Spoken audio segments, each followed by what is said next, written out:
Third cabinet retreat that we are having, and in this cabinet retreat what we do is that we have all the departments, the officials and directors of all the departments present.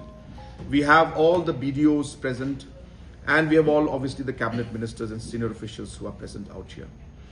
Every cabinet retreat has got a different theme to it, but the general objective of the cabinet retreat is that while every official or minister is involved in his or her duties, it is important to align with the larger vision of the state government and to understand what every other department is doing.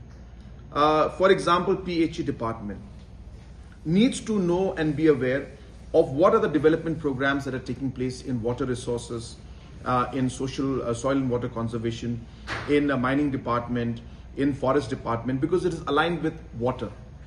Similarly, education department needs to also understand what sports and youth affairs is doing because they are related with youth. The health department needs to also understand what CNRD is doing because it has to do with women and women empowerment and with the health of the women. So therefore, all of these are connected.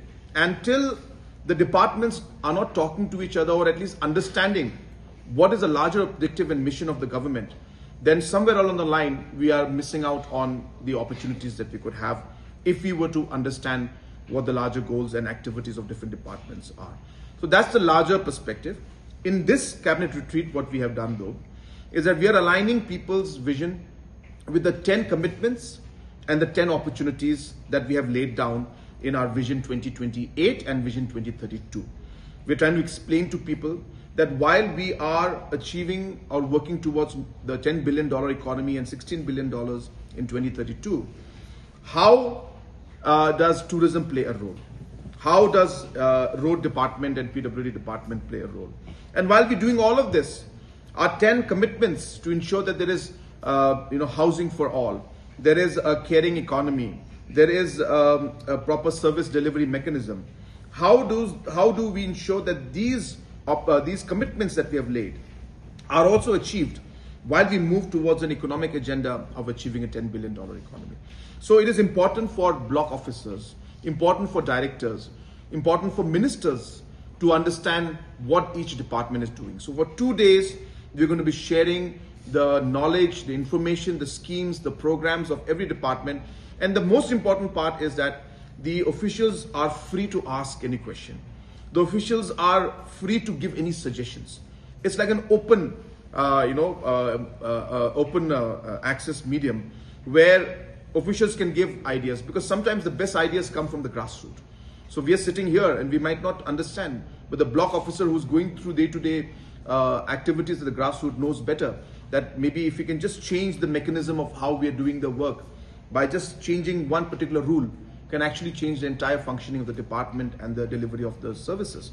So I think this is what we try to do. We of course unofficially call it Team Meghalaya, and we feel that Team Meghalaya should meet once in a while, talk to each other, discuss the problems of the state, align our visions, align our goals, and see how different departments can work together to achieve the larger purpose of taking the state forward and giving better services to the people of our state. In which the government, it takes the idea. They'll say, well, you know what, sir, that's great. But then we have seen that tourists normally suffer because they don't have a guide who can guide them at the grassroots level. And so suddenly we are doing all of these things, and a BDO will be able to, who's at the grassroots level, who meets people day-to-day basis, tells me that there's an opportunity in this where we can provide jobs, things. So can the government give a training and have a special scheme for this? I'm just giving an example what we're doing. So grassroots